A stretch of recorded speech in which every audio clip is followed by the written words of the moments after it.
we got into a little bit of a Donnybrook Saturday. We, I mentioned early in the week it would be a field position game, and that's how Coach Choate and the Montana State Bobcats played us last year, and that's why it was so critical, those discipline penalties that we had.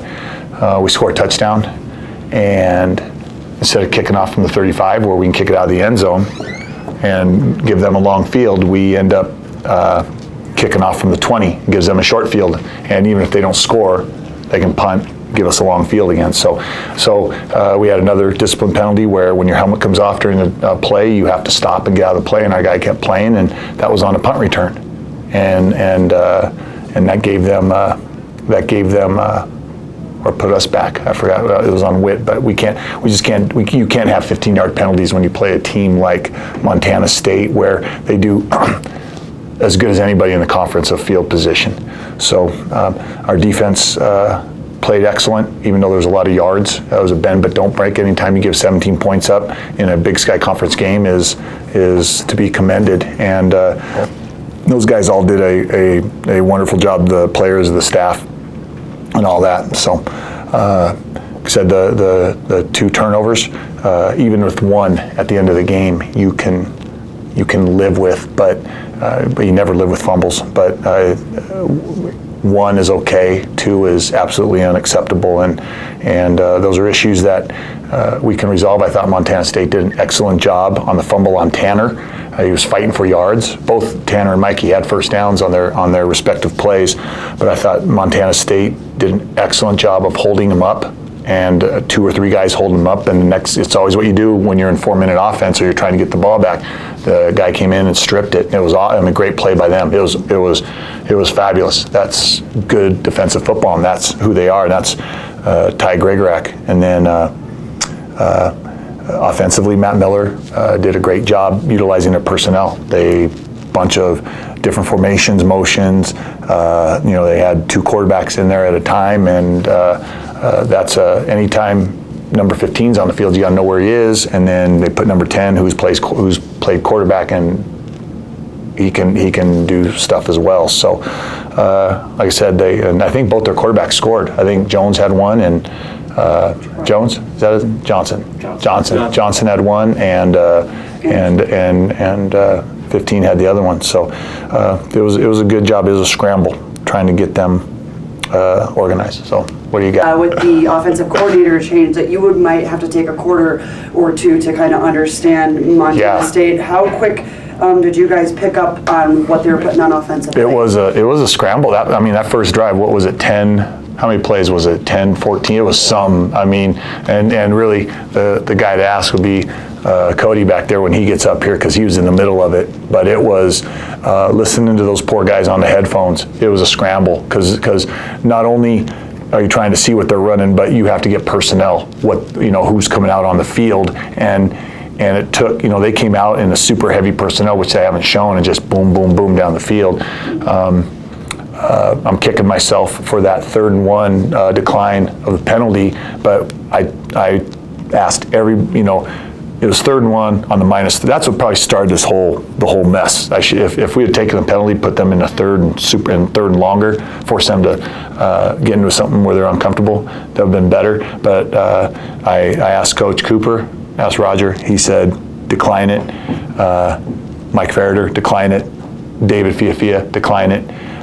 And we're thinking, boy, if you're gonna go for it on 4th and 1 on your minus 30 on the first drive of the game, then they're pulling straws for something, and lo and behold, they did, and that got them on a drive going down the field. So. So was it the first drive? That was the first. It was one of the first 3rd downs, I think, and it's like I'm kicking that's the one I'm really kicking myself over. Even though even Steve Fafita, all the coaches said no, decline it. They're gonna, and so it was gutsy by them. Good for them. They were going for it, and it was awesome. So, but yeah, they took a while to adjust, and the biggest thing was getting the personnel that was coming in the game, so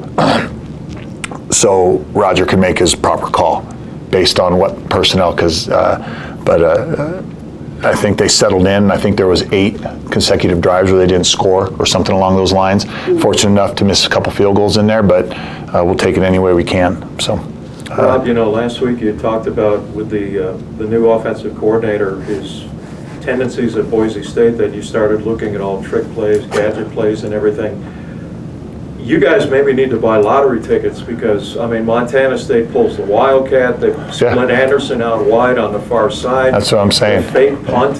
The fake punt. They on our punt team, you're responsible for a guy, and we had a guy responsible for that, the guy that popped free, but they shifted and moved, and he didn't stay with him.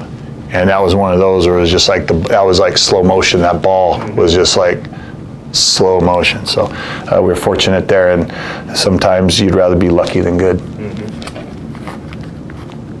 I just have stuff on next week, so if you guys have any follow-ups. I was going to ask you, just because I kind of do this every week with you, what was your biggest takeaway from playing Montana State, from your team, offensively, defensively, something other than maybe that attitude and effort?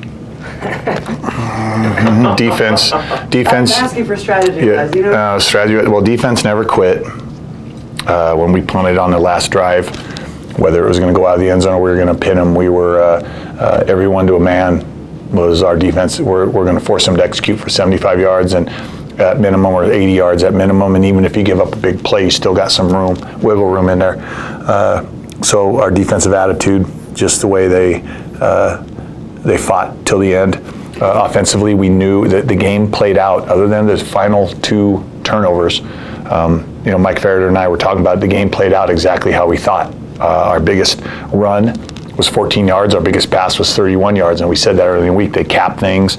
You have to be patient. There was a play early in the game where Tanner threw a deep ball to Mikey, and he had stuff underneath, and I pulled him off the side. I said, "Hey, remember, I said, remember, patience. Just we don't have to hit the home run on these guys. We patience, and so we did a good job there. And then I think just the guys coming out and playing tough against a very physical linebacking crew and a defensive line, such as they were, was good to see our guys, our front get after them a little bit. And then how was shutting down Troy Anderson for you guys? Because you said... Well, we contained him. We didn't really shut him down. I think he had 100-something yards. I don't know. He had quite a game. But it's a matter of shutting everything else down. He's going to get his. And would have liked to have done a better job on that running back. He's good. 22 is a good little running back. And I think they still got a lot of wins left in their season up there. So, like I said, Coach Choate they do a great job. Hey, Rob, just a quick question. On the 4th and 22 at the end of the game, where they picked up the 20, were you guys like I know this is more Cooper, but were you guys like more in a prevent or a nickel or ask that one back there. He'll be able to tell you. He was in the game. Weren't you in, Cody? Yeah, ask him. He'll know. Okay. I'm sure we were. I know they were telling everybody to get back, but I was going through at that time different scenarios in my mind. I got to trust that our defensive staff makes the right call and they know what they're doing. And I was, as a coach, you always kind of prepare for the worst, and I was grinding on overtime a little bit. So that's where my mind was at that time. And then I was also grinding on, if we do get the ball back, what our chart says for a victory play. So there's a couple other things. The defense had that in hand, had their situation in hand. I was thinking forward. Okay. So. Go ahead. Good. I guess just any thoughts or scouting report on this weekend? Second time this year, we get to go to a place with a lot of trees. Liberty a couple weeks ago, and now Portland. It's probably going to be rainy, beautiful Pacific Northwest weather that you get this time of year. But I tell you what, Coach Barnum, a sign of a really good team is if you get better during the season. And they were at a point where I think they are 4-4 right now, 1-4. Go up to Montana, where everybody knows it's the most difficult place in the conference to play, and come out of there with a big win, last-second field goal. That spurred them on. What's funny, because you can go two ways. You can come out of that Montana victory with what we call the Montana hangover, because it seems like every time someone beat us when I was there, the next week they lost. But they've done a great job. He came back, and they have played 2 solid games since then, and frankly have beaten, shut down 2 Big Sky teams. So that's a sign of a well-coached team and a great job by those guys. In that 3-game winning streak, there's some numbers that are going to stand out. They're +8 in 3 games. They're +8 in turnovers. Okay, I think up until the Liberty game, we were +8 on the season. +8 in 3 games. That's big. They've had 11 sacks and 22 TFLs, tackle for loss. So that's, like I said, tribute to their defensive staff. They're very stout up front. They play flex defense, which is very difficult to prepare for, in a lot of man-free, a lot of pressure man-free. And so we got our work cut out for us. Very good corners.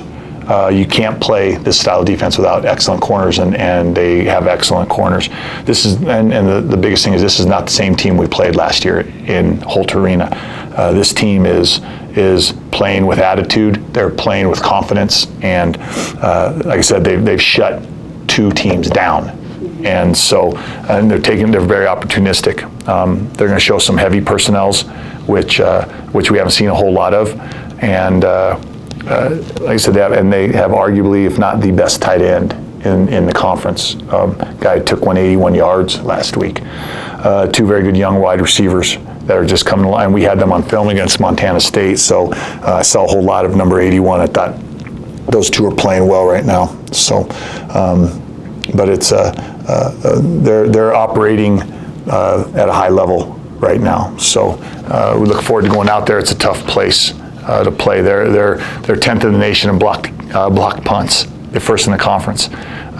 So they got a lot of good things. A lot of good things going for them. They're 3rd in the conference in turnover margin, and I don't know if we're 2nd anymore or not, but we're up there. But that shows it right there. It's a matter of who can hold on to the ball, and that's why I'm upset with fumbles, is because turnover margin is a critical statistic.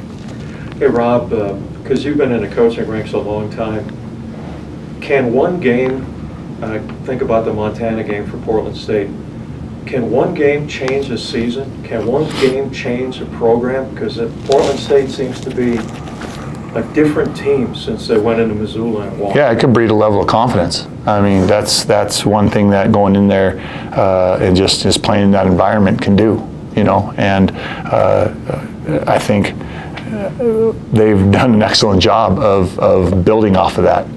And you can see it the way they're playing. So very physical, good.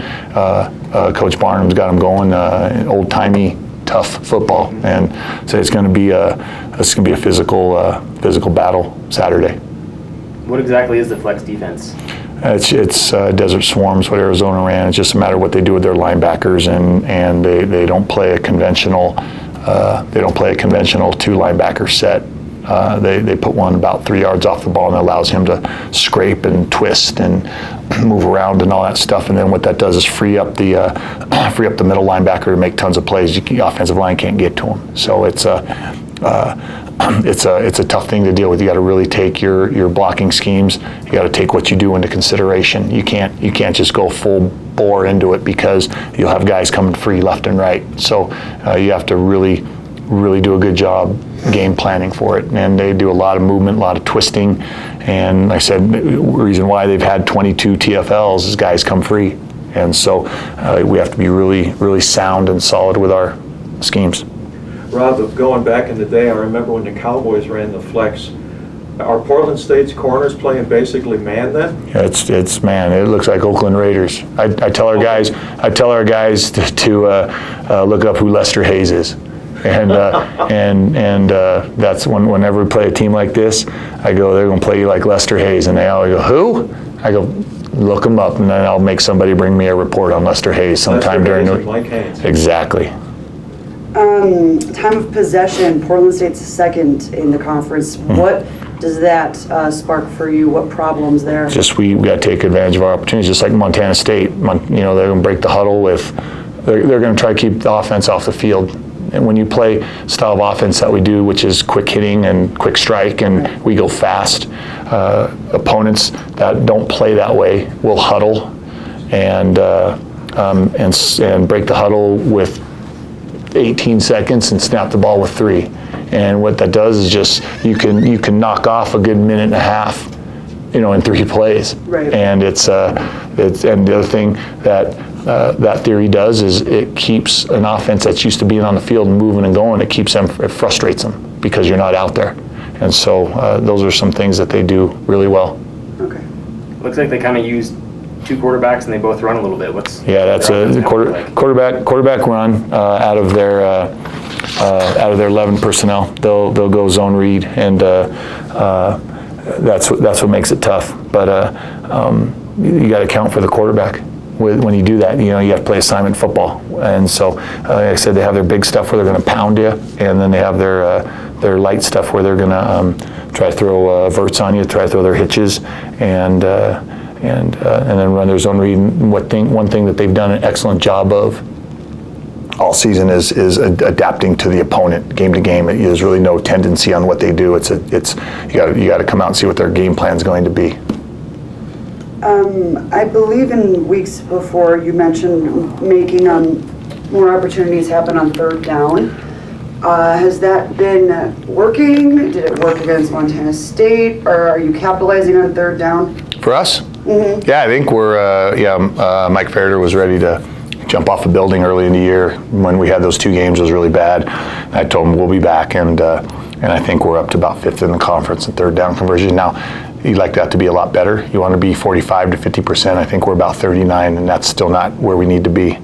But no, it's just a matter of executing better. But you have gotten better. Yeah, we have. Yeah, we've actually had a couple games where we're 50% or better, but that doesn't offset the 2 for whatever and the 2 for whatever, or the 3 for whatever, those 2 weeks. Haven't seen Rashid in a while. Are we going to see him at all the rest of the year? Rashid is probably not going to play the rest of the year. That's all I can say. And I guess not having him, how does that affect the defense? It slows down your defensive line. It forces, it just hurts you guys with your rotation. We just had to move some guys around, I think, with Kainoa, TJ, and Trevin, and then the backups being Dan Heck and Bubba, and I forgot who our other. I got to think of who our other end is. Our 6th guy over there. You just lose a guy in the rotation, and it affects you in your nickel situations. What dynamic does Christian Holland bring to the defense? Flies around, compliments that guy right back there really well. Emotional, but he just flies around, hits people, and makes plays. He's fun to have out there and fun to watch. What do you guys do all day when it's a late start time like it is Saturday? Well, it's funny. I was looking at a schedule, and this game, when it was scheduled, was 2 o'clock. Then they move it to 4 o'clock. And they move it to 7 o'clock. So I have a plan for that. When you're at UNLV, almost all your games are the late game. So we had a routine during the day that we did. So we'll do stuff. You sit around watch a lot of college football, but if a game, I guess it's on TV. I was gonna say if a game's not on TV, it should start at 10 in the morning. So we're done. But it's just a matter of them wanting to put it on TV. So it goes to 7. We'll have stuff to do. You don't want to lay around all day and sleep because then you're lethargic when you get up. So we'll have some meetings and some walkthroughs and stuff like that.